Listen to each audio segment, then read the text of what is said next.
Public speaking, closing a chapter, trying something new, these challenges stir the body because they require versions of ourselves that are still being forged. But it is precisely in confrontation that these versions are born. Fear then stops being something to be overcome and becomes an ally to be understood.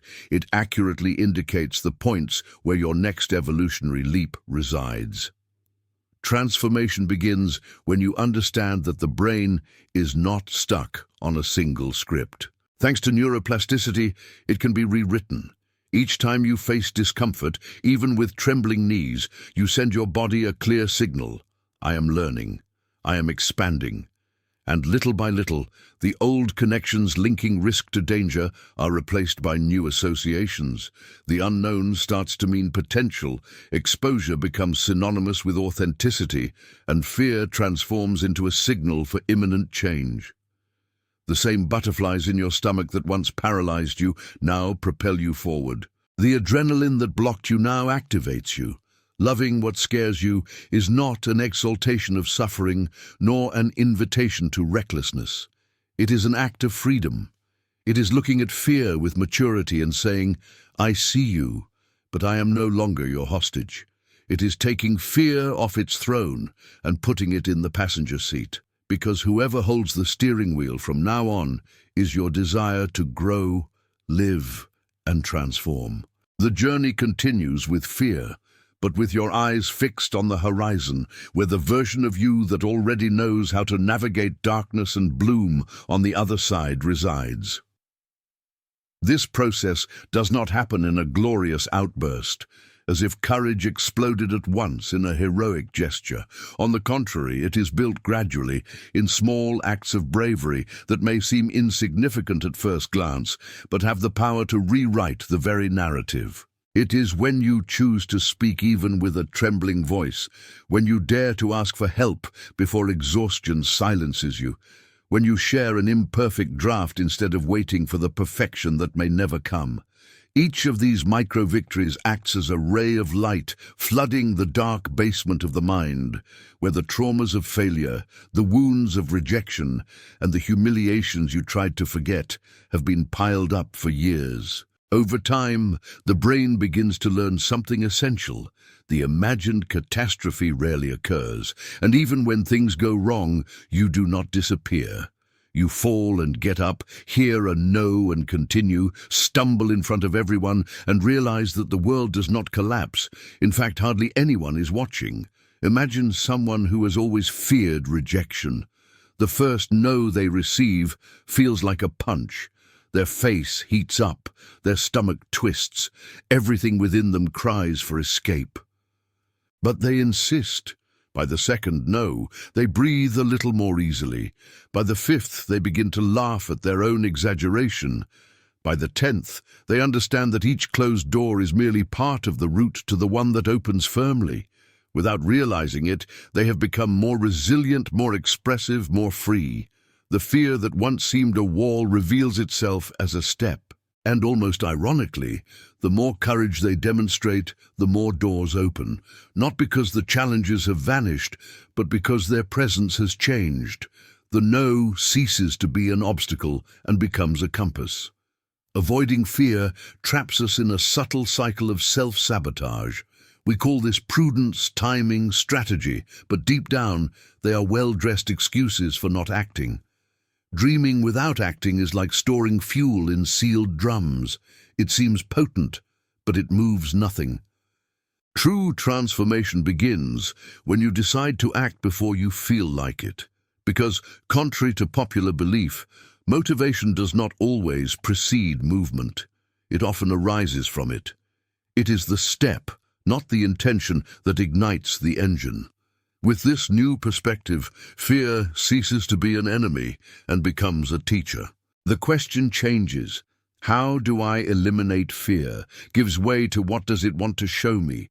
And with this shift come bolder decisions, more authentic relationships, projects more aligned with your purpose. Life begins to vibrate at a different frequency, one more consistent with who you are, less dependent on approval and anesthetics. Fear is still there, but now in the passenger seat. What guides you, after all, is the clarity of who you have chosen to become. And then something unexpected happens. You begin to love what once paralyzed you, not because you've become reckless or because you revel in suffering, but because you have come to recognize discomfort as the clearest indication that you are alive. The butterflies in your stomach, once a signal of danger, are now understood as a prelude to growth. They are no longer an alarm demanding retreat, but a silent invitation whispering, "Here lies life, waiting to be discovered."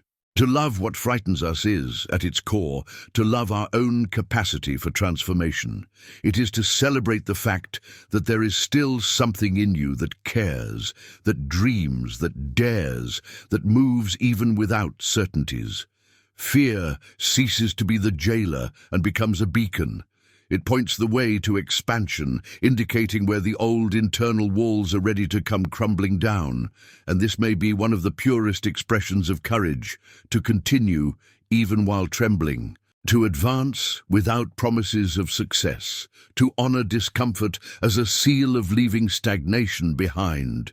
When fear becomes a teacher and no longer a villain, it does not paralyze, it propels. Because now you understand that it is not about not feeling fear, but about not letting it decide for you. As night falls, those who embrace this mindset discover a serene and powerful truth. Real peace does not come from the absence of fear, but from the familiarity forged with it. It is the tranquility of one who, even amidst storms, knows that their mind has been trained to navigate turbulent seas. It is the confidence that springs from a collection of small battles won, not out of ease, but of steadfastness. It is the lightness of one who has converted fear, once an antagonist, into the driver of their wings. And this does not happen in epic gestures, but in small acts, in the word that spills forth, even with a shaky voice, in the request for help before exhaustion screams, in the draft exposed before perfectionism buries it. It is in the everyday, rather than the extraordinary, that this silent strength reveals itself. Those who have mastered the art of living have already understood. Courage is not the absence of trembling, it is a frank dialogue with it. Thus, when fear reappears, and it always does, welcome it as a revealing guest. Ask what horizon it is trying to show you, what dormant part it wishes to awaken, what new step is pleading for your daring. Tell your brain, with tenderness and firmness, yes, it is risky, but the price of not trying is far greater. So go ahead, even with trembling steps, even without guarantees. Take a deep breath, feel your heart beating. It is telling you that you are alive. And it is exactly where the pulse quickens and reason hesitates that freedom lies. A freedom won not by the absence of fear, but by the courage to face it and, surprisingly, to love it. Because now you know, fear is the fertile ground where the highest flights germinate. From the moment we open our eyes to the world, our instincts act like faithful sentinels, always alert, programmed to keep us away from anything that poses a threat. The human brain, sculpted over millennia, was not designed to propel us toward greatness, but rather to ensure survival. It clings to the familiar, repeats safe routes mapped out by routine, and snuggles into the comfort of predictability. But here is an unsettling truth. Nothing extraordinary flourishes on stable ground. The ideas that break paradigms, the encounters that transform stories, the acts that break chains, all emerge from the uncertain soil of the unknown. And it is here that an urgent question begins to form. Why not develop a genuine bond with what still terrifies us? What if fear isn't an enemy but a beacon? What if, instead of a barrier, it is an invitation? Fear precisely illuminates the contours of our comfort zone, pointing out where the familiar ends and true expansion begins.